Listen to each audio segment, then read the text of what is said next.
ini adalah sebuah materi yang cukup populer. Sebenarnya bukan populer sih, tapi materi yang cukup penting. Kenapa sih saya katakan penting? Karena di semua perusahaan pasti ada aktiva tetap, ya. Jika perusahaan tersebut memiliki aktiva tetap, maka kita harus tahu bagaimana proses pencatatannya. Jika kita tidak tahu bagaimana proses pencatatannya, maka kita tidak bisa mengerjakan pembukuan perusahaan tersebut, atau ya bisa dikatakan proses akuntansinya lah ya. Sehingga materi ini cukup penting. Ini adalah potongan video penjelasan mengenai pencatatan aktiva tetap yang diambil dari akun YouTube William Basri.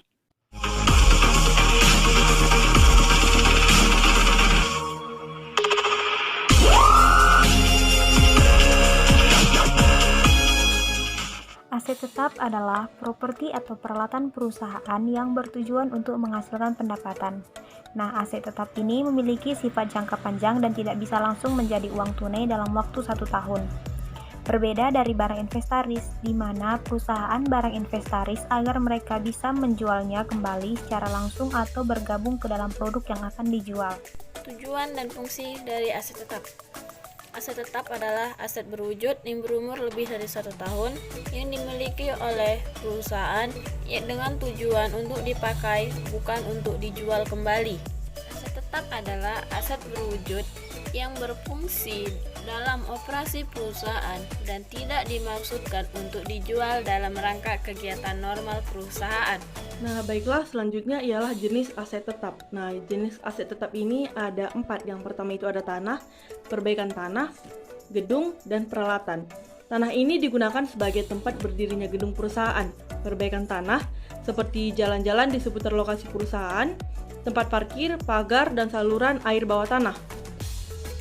Nah, untuk gedung biasanya digunakan seperti kantor, toko, pabrik, dan gudang. Untuk peralatan seperti peralatan kantor, mesin pabrik, peralatan pabrik, kendaraan, dan mebel. Tentuan harga perolehan aktiva tetap.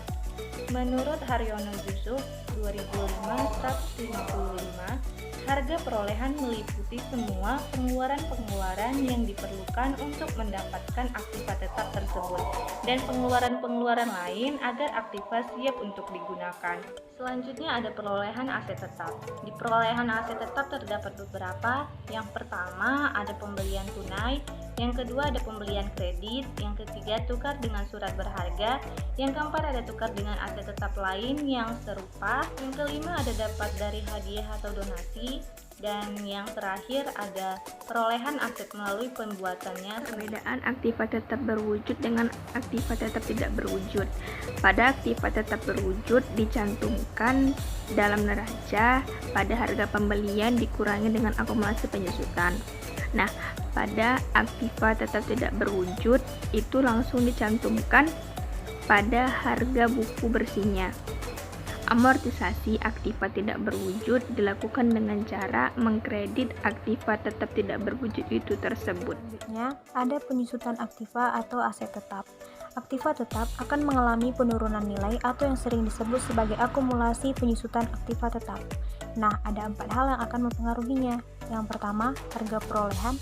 Yang kedua, nilai residu. Yang ketiga, umur ekonomis. Dan yang terakhir, metode penyusutan yang digunakan. Untuk metode penyusutan sendiri terbagi menjadi 5 metode, yaitu yang pertama metode garis lurus, yang kedua metode penyusutan saldo menurun ganda, yang ketiga metode jumlah angka tahun, yang keempat metode penyusutan satuan jam kerja, dan yang terakhir metode penyusutan satuan hasil produksi.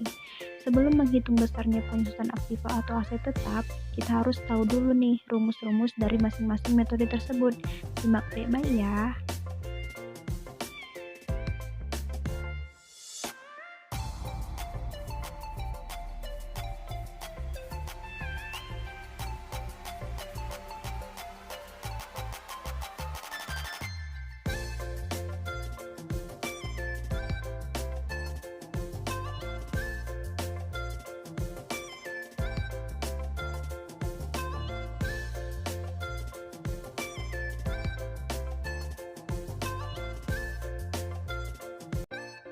Sekian video pembelajaran dari kelompok kami untuk memenuhi tugas akhir dari mata kuliah akuntansi keuangan 2. Terima kasih.